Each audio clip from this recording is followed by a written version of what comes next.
So thank you so much for this great turnout tonight. We're very excited to have you here. So thank you for joining us. I'm Stephanie Matera. For those of you who don't know me, I'm the academic director and clinical faculty for the Master of Science in PR and Corporate Communication. And I am in the Integrated Marketing and Communications Department. Our chair, Cathleen Rennie, could not be here this evening, but she wanted us to extend a really heartfelt thanks to Pamela Vaile and the esteemed panel who have come here to talk about women in leadership and specifically in the beauty industry. So we'll turn it over to you, Pamela, to introduce yourself and the panelists. Thank you. Thank you. Thank you so much. So I just want to welcome you all here. It's very thrilled for me to be here tonight. Just want to do a little bit of background on the women in leadership platform that we're about to talk about. So just 2 minutes on me, and then I'm going to go to an amazing esteemed leaders that are here to give their time, their energy, and their wisdom to the next generation of leaders that are coming on. And so I've been teaching here at NYU for about 7 years, and I teach leadership in the spring. And as most of you know, as you're my students, I love the beauty industry, and I've spent my career in the beauty industry, as have these great women here. And every semester, my students come up, Professor Vaile, how can I get into the beauty industry? How can I get into the beauty industry? And the next question they will say is, how do I get here in the beauty industry? And we have a very multicultural class, as you know. We have students from China, Korea, Middle East, India, Europe, Latin markets, and of course Americans. And many of these cultures don't promote female leadership. They don't. By the way, this lecture isn't just for the women in the room, it's for the men in the room too. Because the challenges that women face in climbing into leadership positions are great. I'm just going to read you a quick statistic, a little bit of a sobering statistic. So if you look at 2023, we look at all beauty industry members, employees of beauty industries, about 79% of them are women. About 63% of them make it into junior level and mid management levels. But when you look at the top 20 beauty companies and manufacturers, only 15% will see CEO positions. So that's CEO positions, 15%. That's so good statistic. And when you look at Fortune 500, the top Fortune 500, and S&P 500 companies, only 10% are run by women CEOs. So we have come a long way, but we have a long way to go. And one of the things that I am so pleased about the Women Leadership platform is this is something that I have a lot of passion around.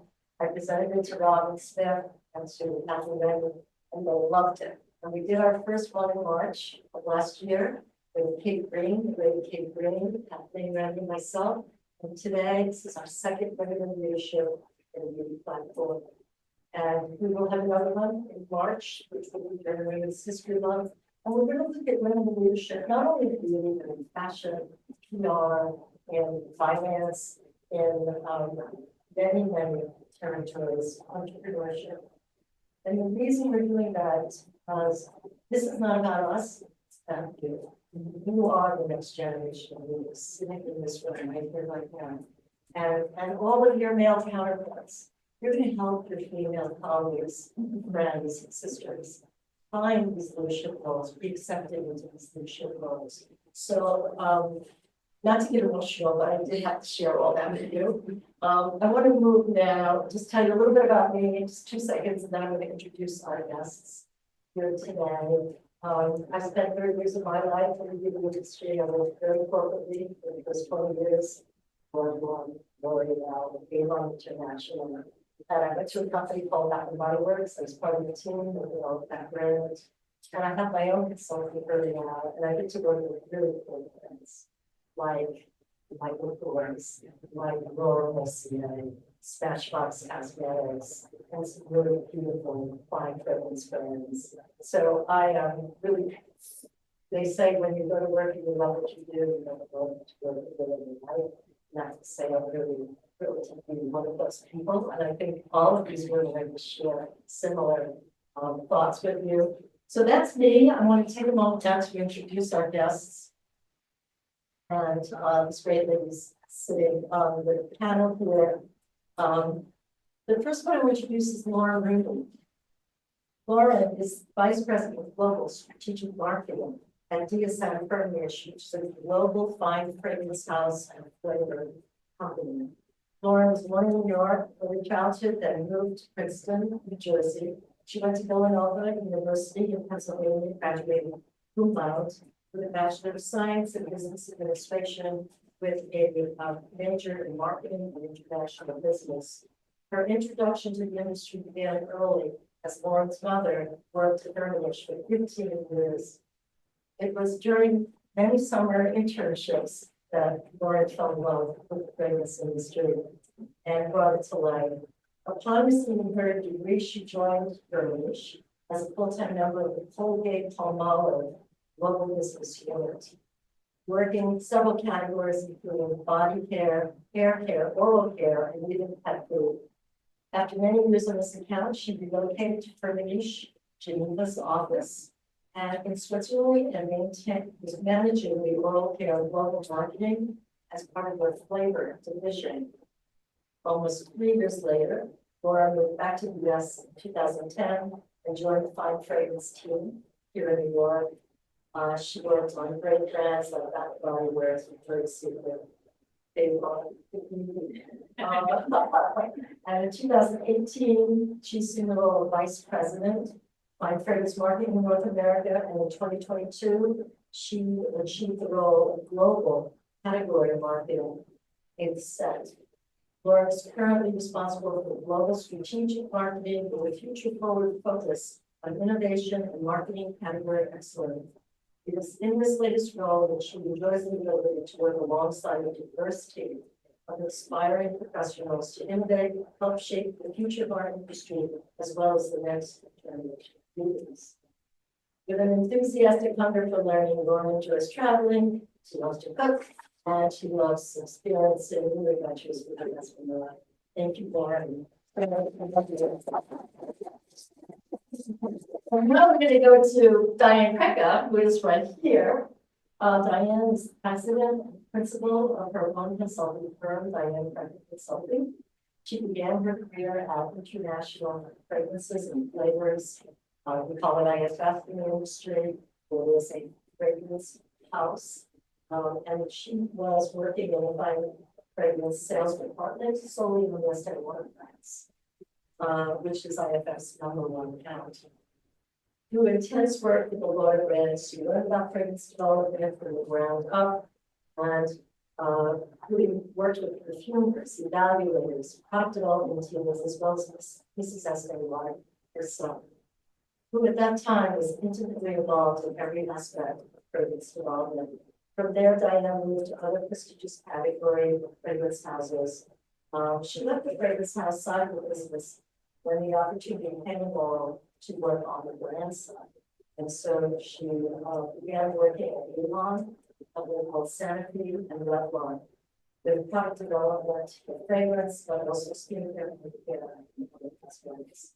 Eventually, Diane became true to the sample aspect of the business and moved to a company called Crecca, which is the fragrance samples. You know, when you smell them in the magazine, it's the scent strips.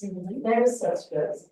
And when Crecca was sold to RK Food, Diane became the senior vice president responsible for marketing, sales, fragrance development, and relations. She now runs her own consulting firm as principal and CEO of the specialized suite of professional services in the fragrance industry. So welcome, Diane. Cathleen. Cathleen is treasure. So happy to have her up here. I'm just getting to know, I've known these other two for a long time, but I just met Cathleen in the last few months. She is the vice president of marketing for an organization called Cosmetic. Those of you who are in my class, you're going to talk about this program quite a bit. It's for men and women, by the way, who want to be in personal care and cosmetics and any side of the beauty industry. Kathleen is a seasoned marketing professional with over 25 years experience in branding, business strategy, consumer research. She's the current VP of Marketing of Cosmetic Executive Women, which is a membership organization that supports, educates, and recognizes women at all career levels in the beauty industry. She leverages her strategic insight to develop unparalleled member value through CPW's innovative content programming and networking opportunities. Kathleen has a proven track record of driving brand growth. Previously holding executive marketing director roles at Allure and Vaile, where she led initiatives that significantly increased audience engagement, brand visibility. Her data-driven approach and deep understanding of high-value consumers has resulted in successful partnerships with top-tier clients across beauty, fashion, and luxury. But that's not all. It goes on. But you got to hear this part. This is really fascinating.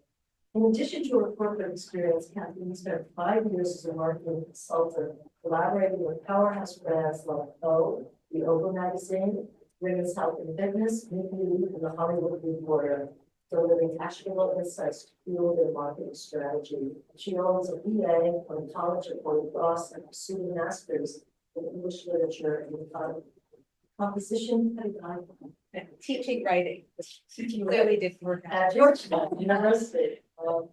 And she's a native New Yorker. She now resides in New Jersey with her 3 children and her rescue dog. And outside of work, she loves New York City museums and loves to do the New York Times Festival couple on the train during her commute. So welcome, Kathleen.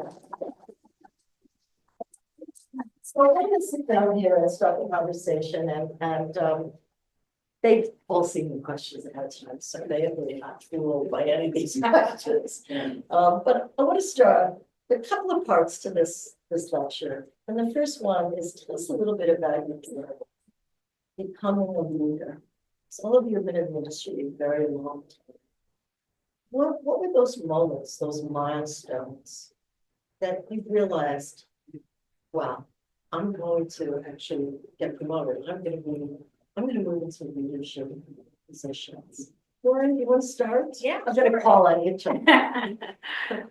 So for me, the realization that I was becoming a leader was when I had just gotten promoted to manage a team. And everyone would come into me first thing in the morning with all of their problems, like all the time, there's problem. And I would sit there like, why do these people keep coming to me with their problems, And then I started to realize that's actually my job. This is my job now. It's less about what I'm producing myself. It's less about me getting through, my task list and my workday. And it's much more about coaching the team, listening to people, helping guide them and give them advice and good, direction on what they needed to do. And so for me, that was a real milestone is just realizing that, that this is now becoming my role and it's shifting quite dramatically from what it was before. It's great. How about you? I think I realized I'm moving into a leadership position when I would see like the publisher or the president's number come up on my phone and not panic. Say, oh, okay, come into my office. Like, oh, okay, sure. And all of a sudden, it just felt very comfortable to be a part of these conversations that were about where this organization is going or what we're doing for this client, and being able to participate in ways that, in the past, I had been more of the support. Bring us the data that shows this, or we're trying to, what angle should we take? And then it was like, well, what do you think? And everyone would look, and all of a sudden it was like, wow, they really do want to hear my opinion. And I think it's a combination of a little bit of being pushed and people believing in you, but then also being able to take that step and say to yourself, like, yeah, I can do this. But remembering that you're there not only to serve yourself, but also to serve that effect. the good, the larger good, whatever the purpose is, whether you're trying to do something for members, do something for clients specifically or random. Just keeping that in mind as well. Yes, that's great. How about you, Diane? What were those milestones? Well, let's see. Well, I do recall one time I used to kind of run one of the sales meetings along with my boss. I was kind of like the right hand person, helping him, with certain things, handing out papers. So I was kind of just a participant. And then one day he called and said, I can't make it. Can you run the meeting? And I said, yeah, try. So I walked in and the whole team was sitting in front of me and they had nothing but problems. And, this order is late and this one wasn't printed correctly and we need to give them a credit. And I was like, oh my God. And I was turning around like, what's gonna happen? But it was like me. So, one by one, what I did was I put myself in the place of the person. And I thought, okay, this person needs an answer and they need it today. What can I do to make things better for that person so they don't quit? And secondly, what am I going to do to help my customer? What does the customer want from us? Do they want us to reprint something? Do they want us to redo the order? Do they need credit on something? We need to make our customers feel better and we need to make it happen right away. So I learned a sense of urgency and I also learned that you have to, kind of hold the hands of the people that report to you and help them through the hard stuff. And I think, to your point, I almost put up that, the sign like Charlie Brown, psychiatrists, and because they would kind of line up at the door, be like, excellent, and they come in one by one and I would go through it. And that's what I would do all day is, pretty much problem solve. And from that point on, I ran the meeting and my boss never came to me again. So I guess I did a good job and it kind of showed him that I could, kind of take the reins. And it sounds, so listening to all of you, and to me, I'm hearing, you gotta step up. When the opportunity comes, you gotta step up and embrace it, but also you realize it's about helping and empowering others. It becomes less about you when you move into leadership, even though you have the title, it is more about how you empower those around you and help them problem solve and move the needle so that everyone feels good in the organization. Tell me a little bit about, we talk about leadership style now. And, you're working in an organization, you've got subordinates, you've got colleagues, and you've got your direct reports, your higher ups. Tell me a little bit about your leadership style and how you feel about your leadership style and how you navigate those 3 different territories. Lauren, Want me to start, or- Yeah. Leadership style for me is a combination of coaching and collaboration, and also a little bit of macro and micro together. So for me, I think it's important sometimes to get into those details so that you understand really what's happening. Because for me, the best bosses know what they're asking their teams to do and really what's behind all of the workings of that team. So for me, that's super critical. And I think that the key point for a leader is in terms of connection. So recognizing that whether it's someone who's on your team, whether it's your manager or people in higher bands than you, or it's your peers as well, everyone wants to kind of be recognized and appreciated and respected. And I think if you come from a place of that, where if you're working in a team or you're doing a project or something like that, people want to be noticed. And it doesn't mean that they need to, be up on the stage and with the spotlight, but something more like, I see what you're doing. I appreciate your contribution.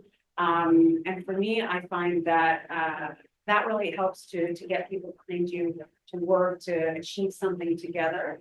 And also encouraging them to do it again in the future. So when you feel appreciated, even yourself, you want to work with someone else because again, it's about what you're collectively working towards versus you're sort of in it for yourself.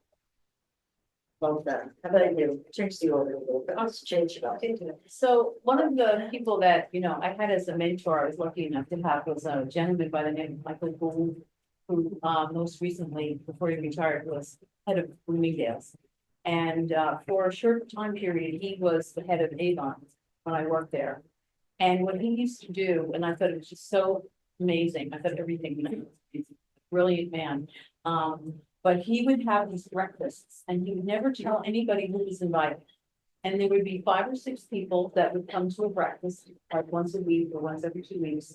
And it would be the oddest collection of people from the company. So here I was in marketing, and then the gentleman that ran the mailroom came, and the head of reception came, and then the head of sales was there.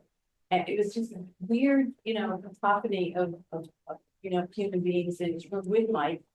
And he would say, I bet you're wondering why I did this. And I said, yeah, we have nothing in common. Wrong.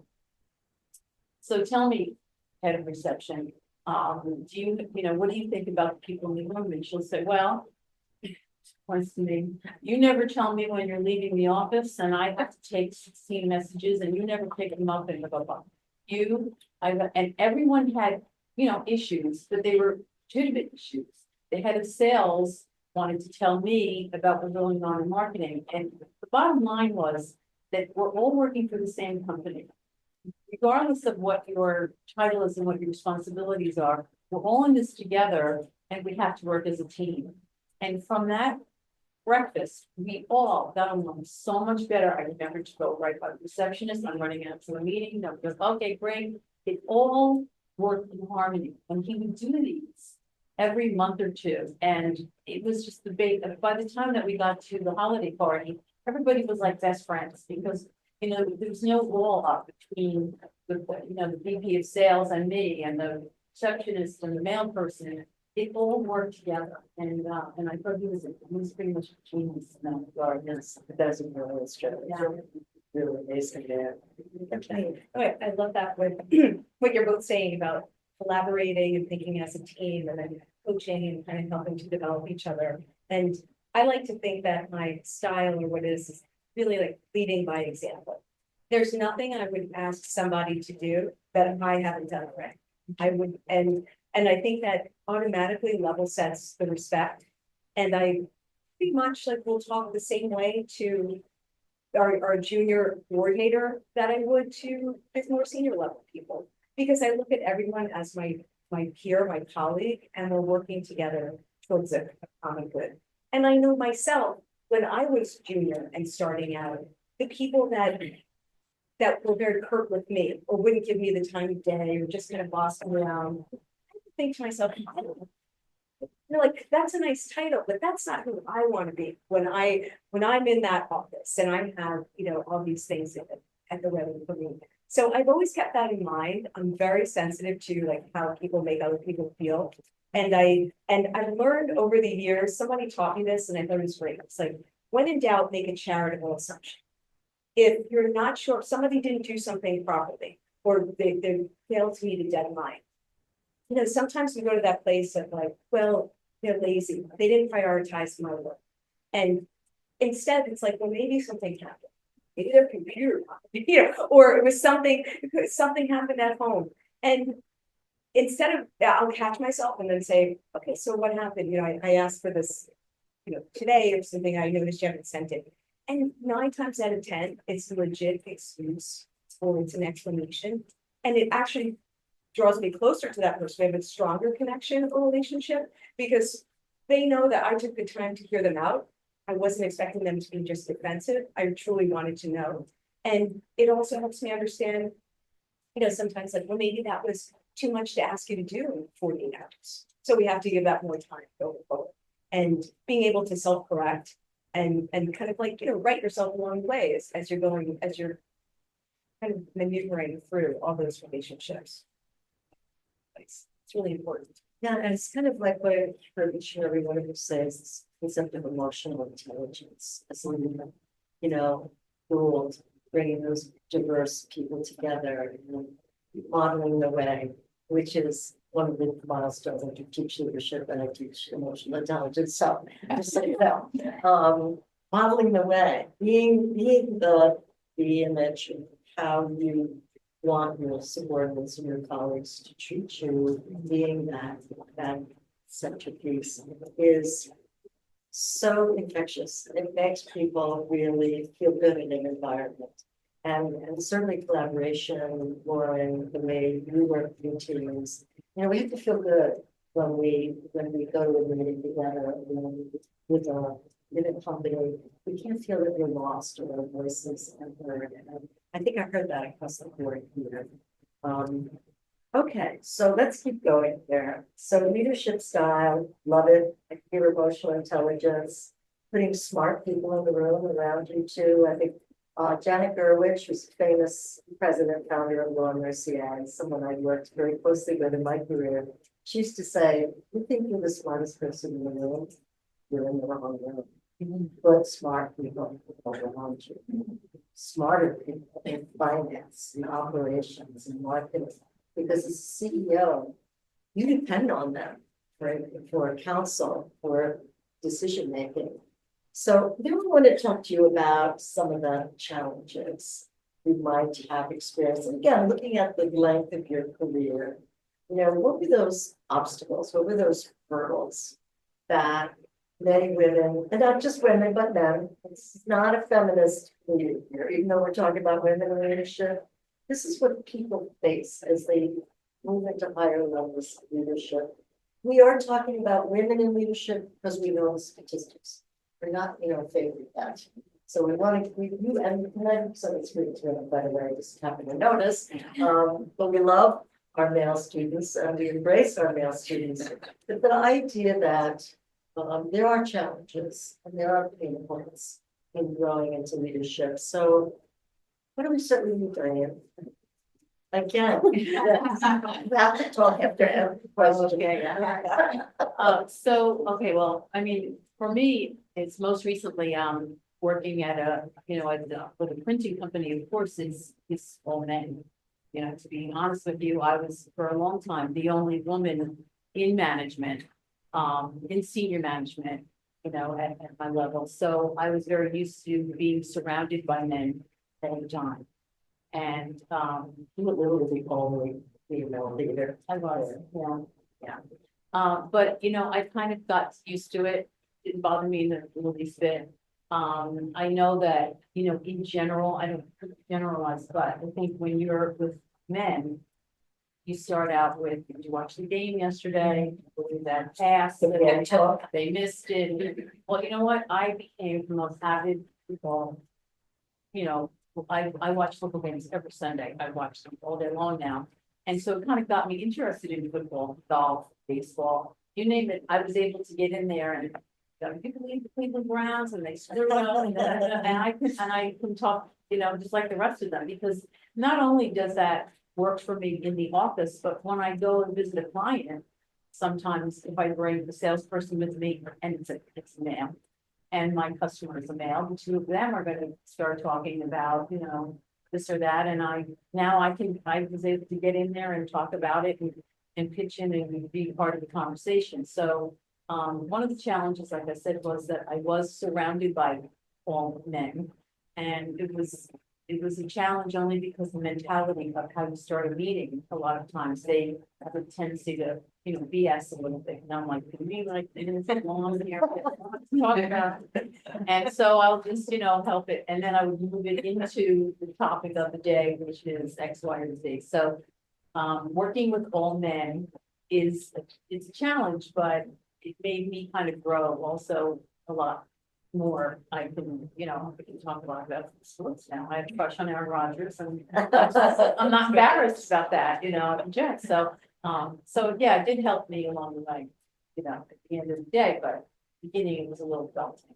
Was Kathleen, about your intelligence.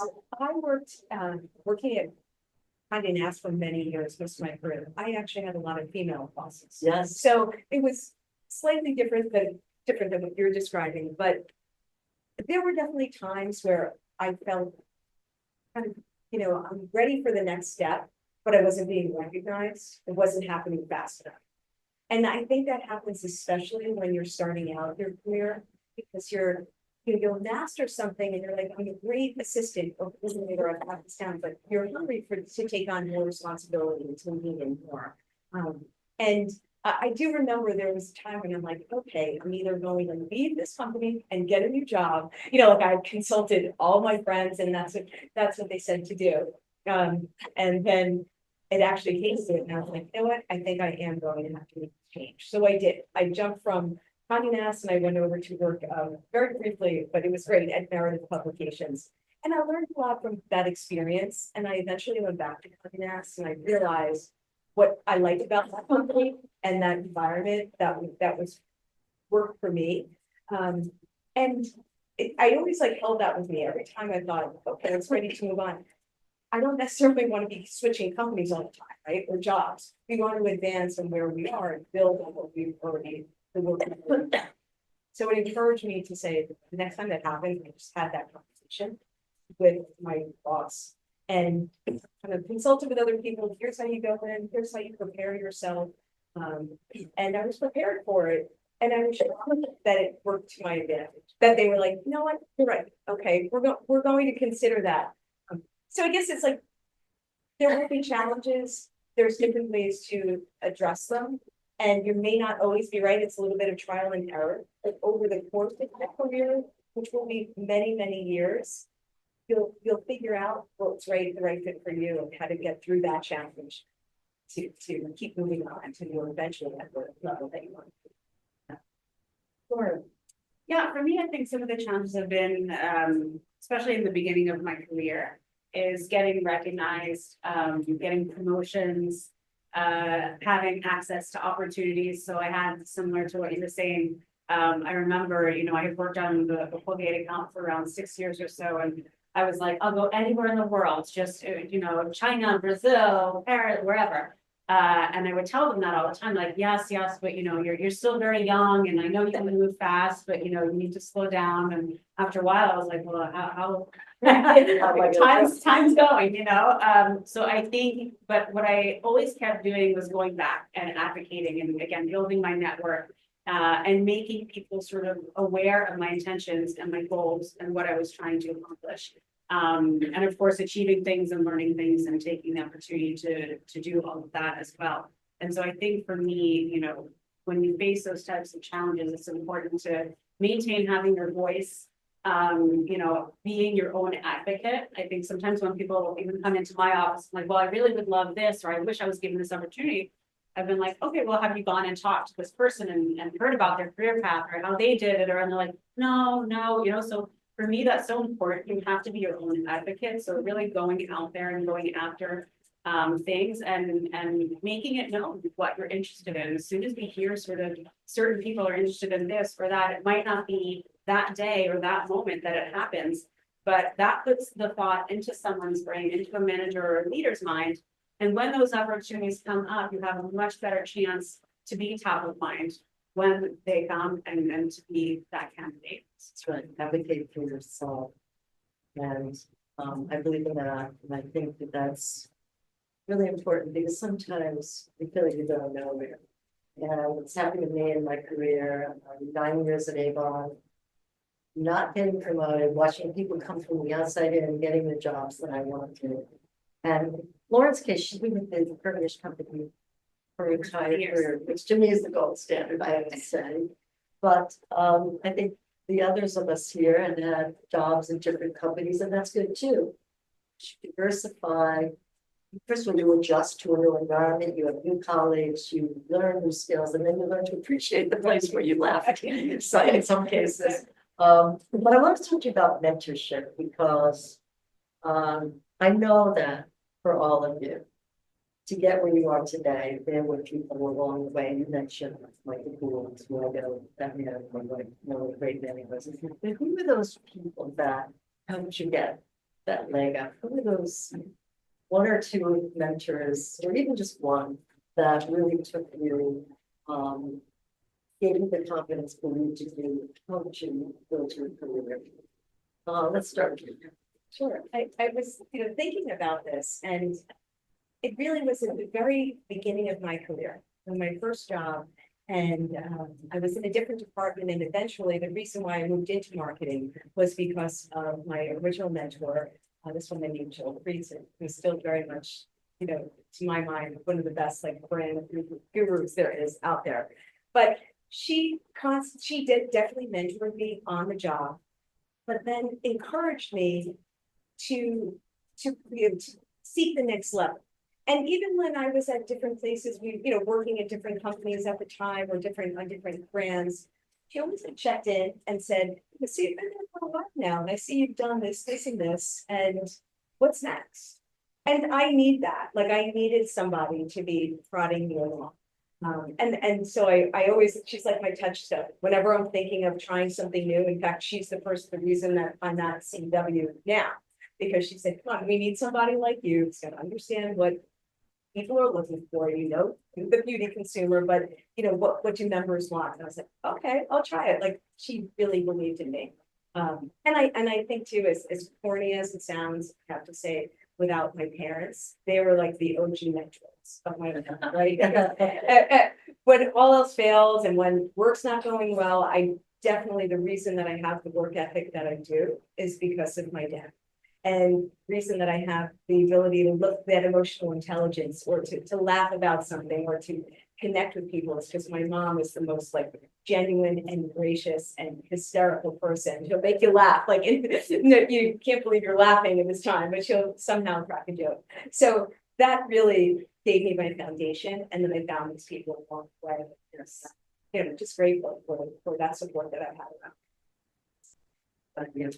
So, one of my first bosses at IFF, as I mentioned, when I was working on the Estee Lauder account, the gentleman that had the account, his name was Tom Joy, and Mrs. Lauder and he were like this, Mrs. Lauder would call him and she would say, literally, I need you to come right away.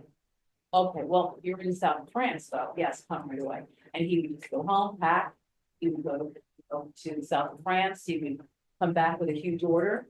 And there was one time he actually came in with his bags and Mrs. Lauder was on the phone and he picked it up and she said, come back, and hung up. And he just took his bags and went back to the airport. So one, he used to mention me a lot and say, darling, your nail polish is good, your lipstick doesn't match your nail polish. Like, I never thought of those things. And he said, but you're on the biggest cosmetic account in the world right now, you have to look the part.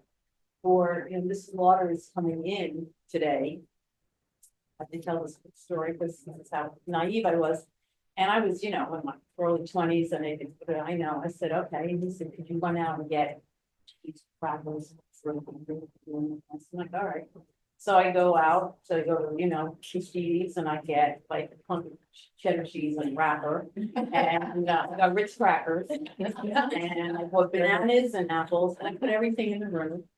And I go back in my little office, and he comes in and he goes, what have you done? And I'm like, God. And he said, you need water crackers. I'm like, water crackers? I don't know what that is. And you need brie, and it must be at room temperature. And you need to get, grapes. I'm like, it's like you need to read to me, and I had plastic wear out,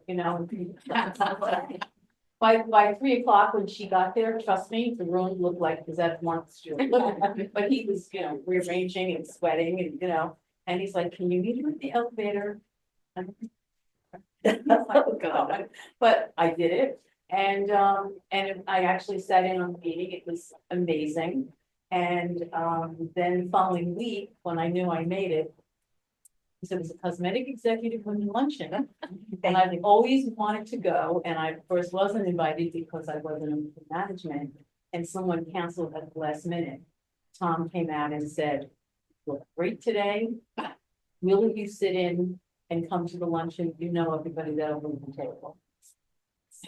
So I made it because I went to the CEW luncheon. I was the envy of every other person at IFF, and it was the beginning of, saying, what, I love this. I'm going to keep doing it just as I can. But it wasn't for Tom Joy. I probably wouldn't. But it's a really great story. Laura, who are your best friends? Okay. Yeah. I'm going to break the rules. I'm going to say three, but I'll be fast. Because I think they are important and they represent different aspects of mentorship. One is I sort of half boss, I have a dual role right now, but his name is Hervé, and we work together for the last 20 plus years. But you know, first we worked as colleagues, and then just sort of as friends when I moved to Geneva, and then when I came back to New York, he was my boss, and sort of has been on and off ever since. And he really, you know, through the course of our friendship and our working relationship together, he's always pushed me, and he's always challenged me, and he doesn't hesitate to do that. And then sometimes I truly hate him for that. but at the end, I really end up appreciating it because I know it's for the good of me, and really to help, you know, coach and guide me in new ways and stretch me in ways I didn't think I could reach. So for me, that's an important thing that a mentor, you know, doesn't just sit and listen, but actively sort of pushes you to grow. The other person is a woman. Her name is Honorée Blanc. She's a master perfumer and dsm-firmenich. And you know, when I was in the sales team, we had a lot of projects together. And again, she was someone that would challenge me, but I would also challenge her back. And I saw her today actually, and she was challenging me even about some of my answers, you know. And but she said, you know, I love that we challenge each other, and I think, you know, it's so great when you have female leaders within an organization, and that you can see sort of, you know, how they work with other women as well, and how they lift up and support other women. And that's such a key thing, you know, and so she really is my mentor when it comes to women in leadership, and how to, again, own your power, and to talk about that, and to appreciate that and to grow that. And then finally, one of the people on my team, his name is Justin. He's super creative. He's a genius. And for me, he's my creative mentor. So he really just pushes me to think in new ways and see new things. We're just ending up a whole exhibition, and what I've learned about the importance of lighting has been amazing. But you know, he really pushes me again in terms of brain power, and even as a manager as well, because I can tell you, managing and leading creative people is something that can be challenging at times and exciting as well. And it takes a different kind of muscles. Yeah, but I think you want more. How about your mom? And my mom, yes. Well, actually, my mom, and I'm one of 5 children, and 4 of those children that my mom had are girls, or women. So yeah, I think from my mom and straight through for all of my sisters, older ones, younger ones, well, they've all been a great support. And I think coming from a big family, that's just another thing that helps you hone in on those leadership and she worked at Firmenich as well. Now the importance of mentorship is, I know for myself, I had very few mentors, but I had two great ones. One was Sherry Baker, who was the president of Victoria's Secret Beauty. She was also the president of the Salon in Halston, and never knew why. She was tough. She was so tough. For some reason, she loved me, and she would embrace me. I always felt like she would have me for lunch, you know, even she was like tough, but she had to be in her roles in leadership. And she was always kind to me. She gave me 5 different jobs in her career, corporately and then as consultant. And I think that woman, not only did she believe in me, she gave me confidence to, as you're all saying, to step up and to believe in myself and really move into management, not only to be in my own business, and have confidence to do that. I don't even know what time it is, so somebody has to give me a time check. Okay, good. We are going to have a little Q&A shortly, so you guys can ask questions, and I welcome that. But I do want to be sensitive to everybody's time, so let me just ask you. These are the next generation of leaders in this room. They're all graduate degree students. They're all super smart, incredibly. They teach me more than I teach them. I can tell you every day. What would be your message to the next generation of leaders emerging onto the market today? And today is different from when you all began, certainly when I began. But from what you see working with young talent, and what you know about rising into higher levels of leadership, what would be your advice to what our students here today? You want to start? Sure. So I know that, you know, everything is digital and everybody's working from home now and Zoom calls and things of that nature, but I think that we need to still go back to the human factor. It is still, it's a networking business that we're in.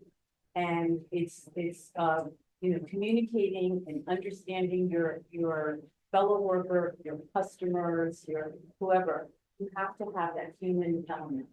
And I think we're losing that again, because we're all getting lazy in a way. I'm just gonna get on a Zoom call. And then sometimes even if I'm presenting and I see, you know, like it goes blank, you know, you see the initial. box. Oh, yeah. And I'm like, A lot of the box. yeah, and I'm like, and I think that's wrong. I think that we need to get back to networking, like I said, going to CW event, things of that nature. It's so important because, you know, you meet people that then move on to other jobs, and then you're just like, oh my gosh, she's in this place, I know her. You can make that phone call. So for me, that's what happened when I moved around, you know, in the industry, because people moved to different places, and then I was able to pick up the phone because I was moving up, they were moving up. So as I became a manager, they were managers, and they became, you know, VPs, et cetera. Some got to be CEOs. And then I was like, I can call that person, you know, because I've made friends with them on the way up. So don't disregard that in your travels. Just keep that in mind. Really need to move back. And I would say business is a relationship business. You may not know this with these two for 30 years, 25. And it's with colleagues who support each other, we lift each other up. If one of us loses a job, all of us are rallying to help. We're not competitive against each other, we are with each other. We are lifting each other up. And it's this idea of relationships, long-term relationships. And those people that chew you out and beat you up and are cruel to you, their life is short in the business world. I will tell you that right now. They will burn themselves out.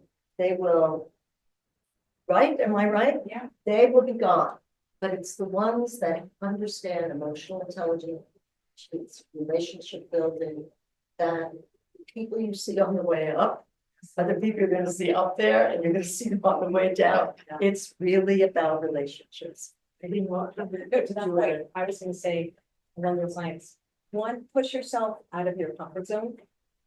That is really easier said than done, really hard to do, but go to that event, force yourself to say, all right, I'm gonna talk to 2 people and just do it.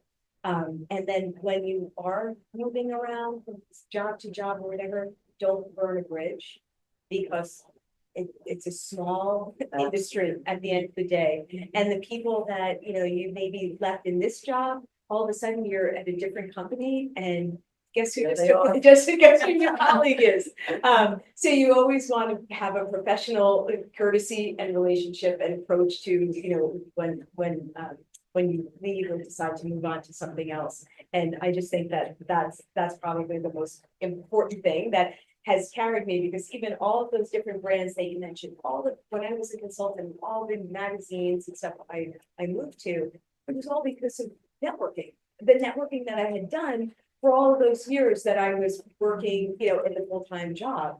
And so all of those magazines had in common people that I'd worked with in the past. And now she went here and she called me, and they're working on a project, and I got the email to help them out. And you're just constantly building that network, building those relationships, and like you said, supporting each other. Sometimes you're going to be up and you're going to be in a position to hire someone. And other times the tables will be turned. You're looking for work and somebody's going to send you that lifeline and say, hey, to help us out here. So you just never know. I guess that's the thing. So you always just want to, you know, put your best foot forward. A lot of them. I mean, you know, again, surrounding yourself with strong people, like you don't have to be the expert of everything. And I think feeling okay, that's okay. And it's also okay for someone else to be there in your team to bring that element. That's key. As we mentioned before, we've all talked about it, being an advocate, networking, doing all of those things. And I think for me, it's also, you know, there's no magic to it. And for me, the people with longevity in terms of leadership are the ones that are putting in the hard work. Like it's hard work. There's no way to get around it. You have to network. You have to make those connections. You have to advocate for yourself. If you do those things, the chances are that you will go pretty far. And then finally, the last thing I would say is be human. Because I think, going back also to the challenges of technology as well, but be human in a sense of feeling okay, especially as women, to feel, to express vulnerability, to express some softness. So it's not something that you have to suppress. One of the best sort of leadership trainings that I did, they talked about the 5% rule. The 5% rule was that you as a leader think that you're judged 95% of the time on how you're behaving, and it's not. It's the 5% of the time when you're under pressure, when you're under pressure, anxiety, all of those sort of things, how you're acting. And so what are those moments where you're acting your 5%? And after I did that, I went and I was just taking over a new team, and I shared with them that. I said, this is an amazing exercise, but also this is my 5%. This is what this looks like. So if this is what's happening, my 5%, most of the time, it doesn't even have anything to do with you. It has to do with what's going on here, what's going on in my world, or what have you. But it opened a door for us to have a different type of relationship. And I think as a leader of a team, being human, thinking again what people might be experiencing beyond the walls of your office is something to consider. And I think it's really important if you look at the word vulnerability. So we're talking about being authentic, being real, expressing the desire to be promoted well in the organization, but also allowing yourself to be vulnerable as a leader. And there's a great sociologist who has to be mentioned here. He was Brene Brown. She is a sociologist, psychologist. She studies leaders, Fortune 500 companies, leaders from all over the world. And she says, in order to have the courage to lead, you have to be in touch with your vulnerability. And what does vulnerability mean? It doesn't mean your faults or your flaws. It means your true honest self. And yes, you are human. Yes, you do have feelings. And yes, you do make mistakes. And you're a real person. And that's showing your vulnerability so that you can have that courage to lead. So anyway, I want to first of all thank our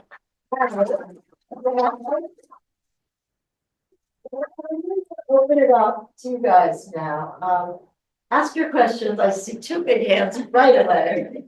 Christine, you want to start? Yeah, I was taking a note, so I may have a few questions. First, I want to ask you, when and how did you realize your talent was competitive enough to become a reliable way to support your life at the very beginning? Because we are all in the beauty industry and we have so many talented people. Well, how can we ensure, like, which moment on how we can ensure that's our competitive advantage? So you're saying as a leader or as growing up in the beauty industry, be sure that you're going to be good in that role? Want to comment about that? I mean, For me, it goes back again to the hard work, right? Like, especially at the beginning, because it's about the hustle, it's about building the network. And so, the best thing you can do is just try to do that and try to talk to as many people and connect with as many people as possible. And also for me, seeing the little opportunities, even when I was midway in my career, and we were evaluating fragrances, I was new to fine fragrance, but I came from the more body care side of the business. But for our account, I was skin, right? So it means like you're spraying the fragrance on your skin.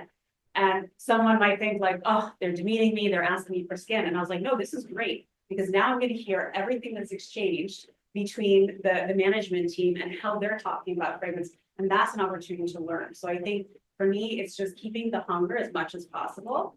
And that, again, having that passion, having that hunger in a sea of people, they don't all have the same hunger, right? So if you do have that passion and you put that drive in, I think also, this leader, famous Sheryl Sandberg, CEO of Facebook, she says, sit at the table. Lean in, sit at the table. Don't sit in the back.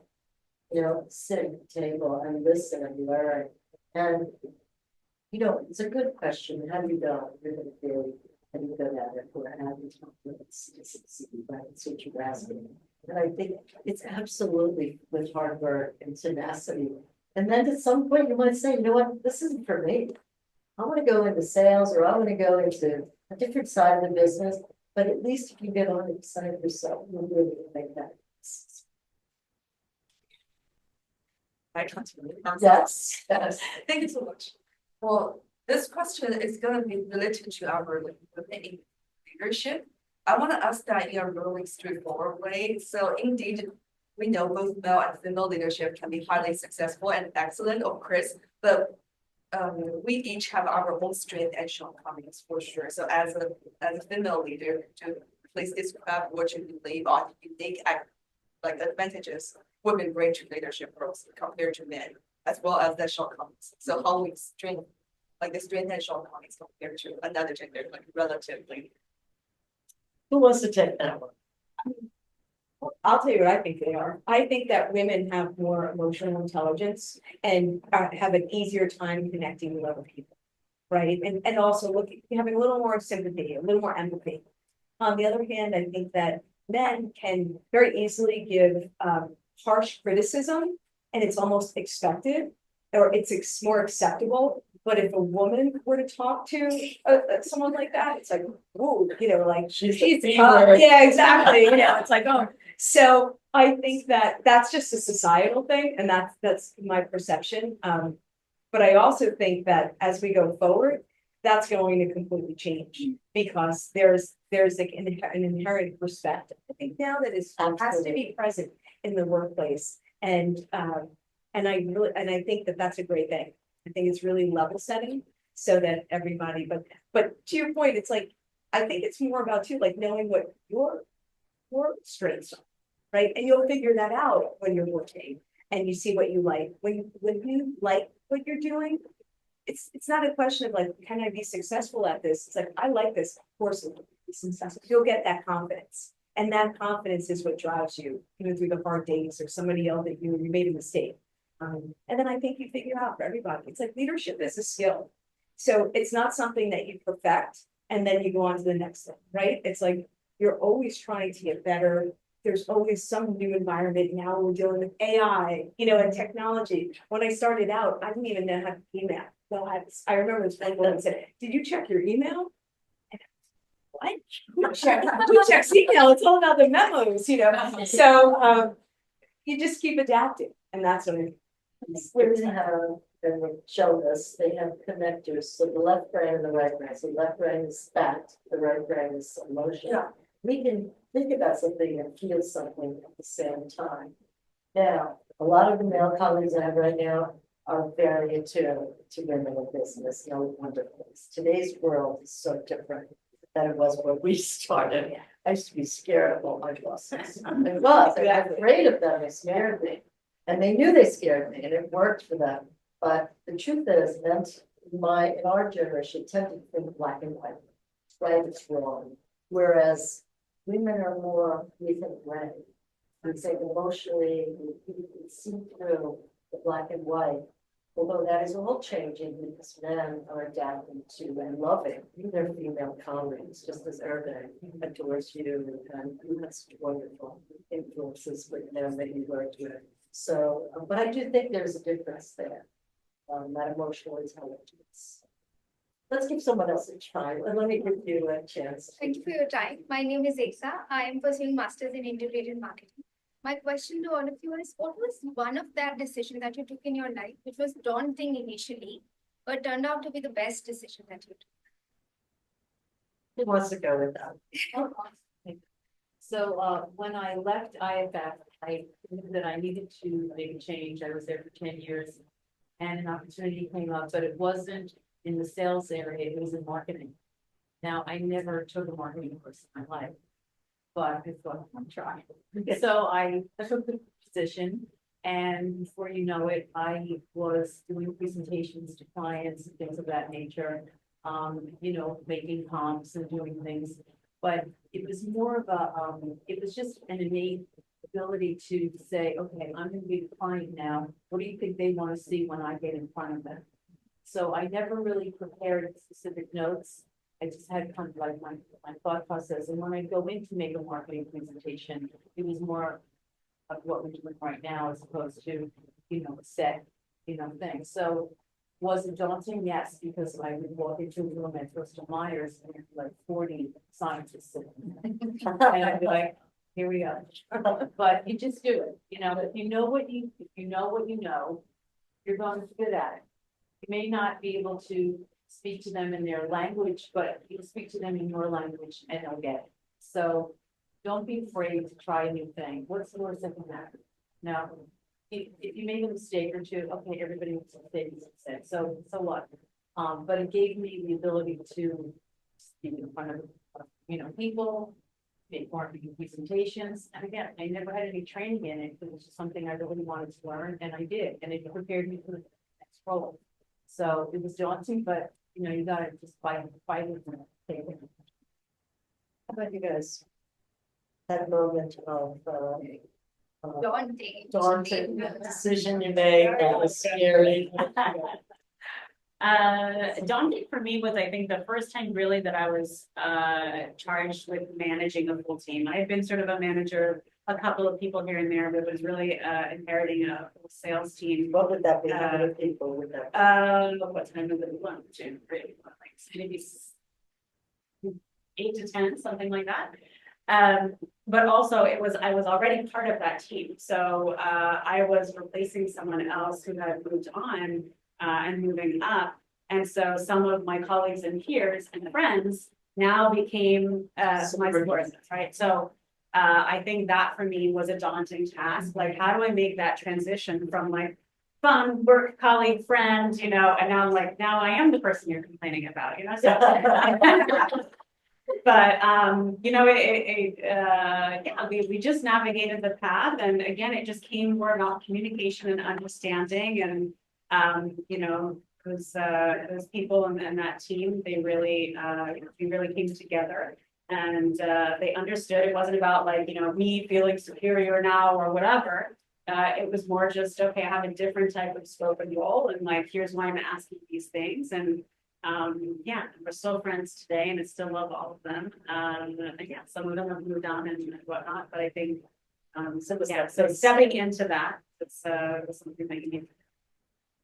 Anything else, Kathleen? I have to say, I think the scariest thing, daunting, is was speaking, and the first time I presented to the board of directors at CEW. Because it was 60 women sitting there, they're all CEOs and heads of companies. And I'll never forget, I'm used to working on decks and preparing them and, you know, presenting in smaller crowds. And Carlotta, the president of CEW, we were just going through different sections, and she said, oh, you know, I'm talking a lot. Kathleen, you present this portion. And I'm like, okay. And so I mean, you know, but it was about preparing, and when I stood up there, I was like, okay, this is it. This is my minute. And to your point, I'm like, well, I'm either going to like flub it and maybe lose my place, or maybe I'm going to do fine. And it did work out okay. And now after that time, it became more and more common and usual. It feels second nature now, but that was pretty scary. I would say, like, that was a daunting moment, but one that made me grow. Growing things. Yes. Hi, I'm Laura, and I want to know your opinions on the key skills and characteristics you should have or develop when you want to be in a leadership position one day. I mean, you already talked about problem solving skills about showing appreciation. And what else comes to your mind right away? I think it's, for me, it's having a relationship with people. So in my role, I have to hire people. And for me, hiring people is so important, because not only do you have to look at their skills, you have to look at their personality, you have to look at their human side. And for me, I also need to look to see, will they get along with everybody else in the office? Will they, you know, be what I call street angel, house devil, meaning they're wonderful when they get outside and they're wonderful with clients, and they come in and they're monsters. So, and will they get along with each other? And I have to say, even at this point, even though I've left my last company, I think that everyone still gets along, people get together, they want to see each other. That's so important. I think for me, that's, you just have to have that ability to say, will this person work well in the company, and will they work well with others? So I'm getting the old, signal from the gang over there. So we are going to, close down the panel discussion, but, first of all, I want to thank.